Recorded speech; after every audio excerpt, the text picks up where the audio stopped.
안녕하세요. 데이어부터 자동차 산업과 2차 전지를 담당하고 있는 한주입니다. 자, 오늘 KNS 함께 해보도록 하겠습니다. 오늘 제가 제목을 U자형 반등이 나올 수 있을까?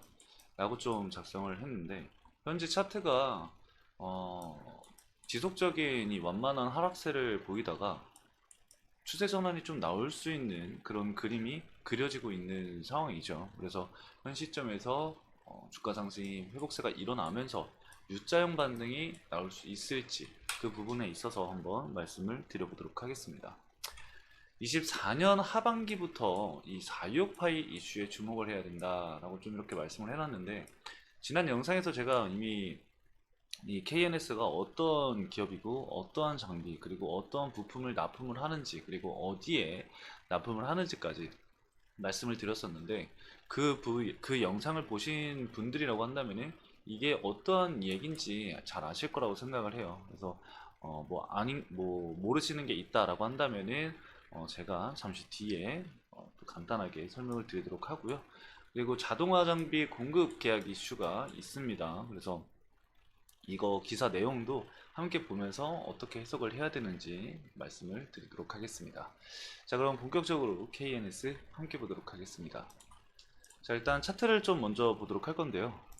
지금 차트가 뭐 유의미한 그런 그림을 그리고 있는 건 아닙니다. 뭐 거래량이 크게 터져졌거나 이런 게 있었으면은 뭔가 기준봉을 잡고 이야기를 해볼 수가 있을 것 같은데, 그냥 단순하게 주가가 하락하고 있는, 완만하게 하락하고 있는 시점에서 살짝 이 머리를 들어 올리려고 하는 모습을 보여주고 있는 상황이죠. 이게 지금 단순하게 2차 전지 관련해서 해당 관련주들이 순환매를 좀 돌리면서 주가 상승이 나오고 있습니다. 장비주를 이제 시작으로 해서 뭐 실리콘 음극재라던가 전고체라던가 등등등 이 테마별로 이제 수급이 돌면서 주가 상승이 강하게 나오고 있는데, 보통 이러한 흐름은 이 섹터 전체가 상승하기 위한 이 전조 증상이라고 또 우리가 볼 수가 있거든요. 만약 그렇게 되면은 기존에 많이 하락을 했었던 부품주들 역시도 주가 상승이 일부 나올 수가 있습니다. 그래서 그러한 기대감도 어느 정도 반영이 된 것 같아요, 주가에. 하지만 만약에 지수가 밀리거나 다시 한번 2차 전지 관련주들이 밀린다고 한다면은 다시 조정은 받을 수는 있습니다. 그래서 자리를 명확하게 어떻게 잡아가는지, 그리고 가장 이 차트로 봤을 때 가장 중요한 거는 그겁니다. 이 거래량과 장대 양봉인데,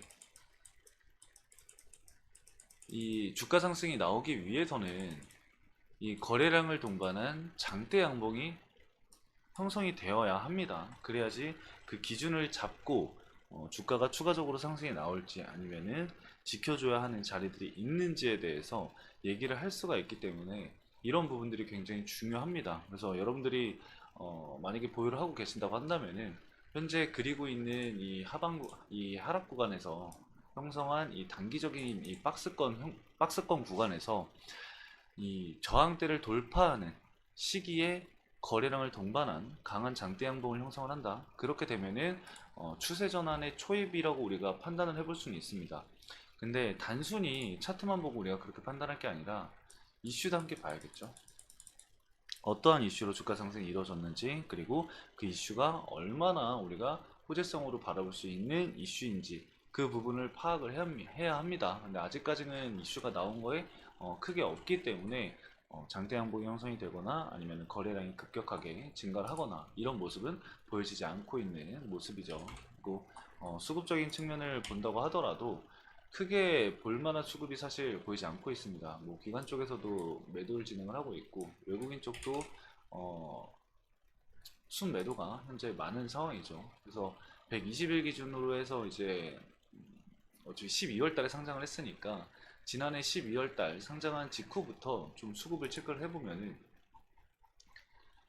CLSA 쪽에서 1월 19일 날 30만 주 정도 물량이 들어왔다가 지금 일부 차익 실현을 진행을 하고 대략 한 20만 주 정도 보유를 하고 있는 상황이고요. 그리고 이제 키움증권이 사실상 가장 많은 누적 순매수를 보이고 있습니다. 그리고 이제 미래에셋 역시 누적 순매수를 좀 강하게 보이고 있는데, 이거는 이제 대부분 여러분들도 아시다시피 개인들의 창구죠. 개인이 많이 쓰는 창구입니다.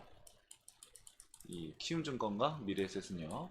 근데 이제 그 밑으로 봐야 될 이제 창구들을 봐야 되는데, NH 그리고 신한투자증권, 삼성, KB, 토스까지는 5만 주 이상의 물량들을 현재 보유를 하고 있잖아요. 그래서 얘네들을 이 창구로 만약에 매도 물량이 추가적으로 나오는지, 아니면은 지속적으로 매수세가 유입이 되는지, 그 매수세가 유입이 됐을 때 어느 정도의 매수세가 유입이 되는지, 매집을 해 가는지, 그런 부분들을 우리가 체크해 볼 필요가 있습니다. 그래서 해당 부분들은 제가 체크를 해서 만약에 유의미한 이런 변동이라던가 좀 체크해 봐야 할 물량이 나온다 라고 한다면 여러분들에게 말씀을 드릴 거니까 참고를 해 주시면 좋을 것 같습니다. 자, 그리고 이제 이슈를 봐야겠죠. 이슈를 보기 전에 제가 그거 아까 어떤 기업인지 뭐 하는 기업인지 보여드린다고 말씀드렸잖아요. 정말 간단하게 좀 말씀을 드리도록 하겠습니다.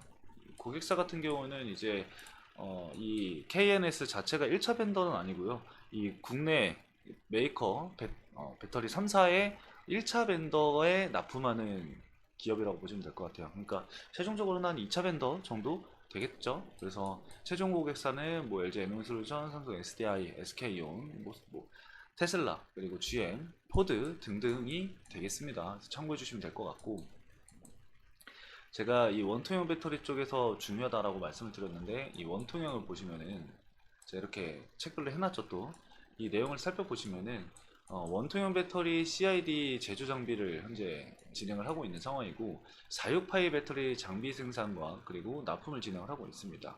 어떤 거를 좀 개발을 진행하고 있느냐, 이 CID 장비 제조사 최초로 이제 개발을 진행을 한 게 바로 이 원통형, 이 46파이 원통형 배터리의 용으로 사용이 되고 있는 이 캔 리벳을 개발을 하고 있다고 해요. 그래서 납품을 진행을 한다고 하니까 이 부분은 우리가 좀 중점적으로 봐야 될 것 같아요. 기존 2170에는 이제 하나만 들어갔는데 4680 쪽에는 이제 두 개가 들어간다고 합니다. 그래서 납품이 되는 부분에 있어서 두 배 정도로 이제 확장이 되는 그런 부분으로 우리가 생각을 해볼 수가 있을 것 같아요. 그래서 이 46파이항 원통형 배터리 관련해서 중요하게 좀 이슈를 체크를 해봐야 한다라고 말씀을 드렸고요. 그래서 이제 8월 달에는 이제 LG 에너지솔루션이 테슬라에 납품이 되는 이 원통형 배터리를 양산을 시작을 하죠. 그리고 올해 말 또는 25년 초에 이제 삼성 SDI도 원통형 배터리를 생산을 할 예정입니다. 그렇게 되면은 관련주로도 엮여서 부각이 될 수 있으니까 참고해 하셔라 라고 말씀을 드린 겁니다. 그래서 해당 내용 참고해 주시면 될 것 같고, 그리고 최근에 나왔던 이슈이죠. 자, KNS가 4680, 이 46 시리즈 원통형 배터리 자동화 장비 공급 계약이 있었다라고 합니다. 내용을 좀 간단하고 빠르게 좀 설명을 드리도록 하겠습니다. 배터리 자동화 장비 제조기업 KNS가 국내 배터리 부품사와 46 시리즈 원통형 배터리 리백 개발 장비 공급을 계약을 체결을 했다라고 합니다. 계약 금액은 36억 원으로 최근 매출 대비 약 12% 수준이고요. 46 시리즈 배터리는 기존 2170 배터리와 달리 원통형 캔 상단과 하단 모두 부품 제조 공정이 추가됩니다. 제가 말씀드렸죠. 2170은 하나만, 그리고 46 시리즈 같은 경우는 위아래 양쪽 두 개로 들어간다고 말씀을 드렸습니다. 이 리벳 장비는 부품 제조 공정 중에서 이 전액 외부 유출을 차단하고 전류를 연결시켜주는 역할을 하고요. 회사가 개발한 이 리벳 장비는 4680뿐만 아니라 4695, 4690, 4695 등 다양한 종류의 원통형 배터리에 적용할 수 있게끔 설계가 되어 있다고 합니다. 그래서 다양성을 그만큼 가지고 있는 거죠. 4680에 국한되어 있는 게 아니라 4695, 4690, 46110 뭐 이렇게 다른 원통형 배터리에도 사용할 수 있다로 보시면 될 것 같아요. 이 KNS는 이 절연체를 상단에 적합하는 이 자동화 설비를 선도적으로 연구 개발한 경험으로 바탕으로 해서 이번 계약을 성사시켰다고 하고요. 리벳 장비는 지난해 중국 배터리 기업에도 공급을 한 바가 있다고 해요. 그래서 올해 상반기 납품을 목표로 장비를 생산 중이라고 얘기를 했고요. 46 시리즈 원통형 배터리는 현재 주로 사용되는 2170 배터리보다 용량은 5배, 출력은 6배 개선이 됐고, 테슬라를 선두로 뭐 BMW 그리고 뭐 GM 등등등이 현재 46 시리즈의 원통형 배터리를 도입을 할 것이다 라고 발표를 하고 있는 상황인 만큼 수요가 증가하고 있다 라고 보시면 될 것 같고요. KNS 대표는요, 46 시리즈 리벳 장비는 기존 2170 배터리에 없는 공정으로 고도의 기술력과 품질, 높은 생산 속도가 요구되는 장비이기 때문에 이번 수주는 이제 개화하기 시작한 46 시리즈 장비 시장을 선도할 수 있는 좋은 기회가 될 것이다.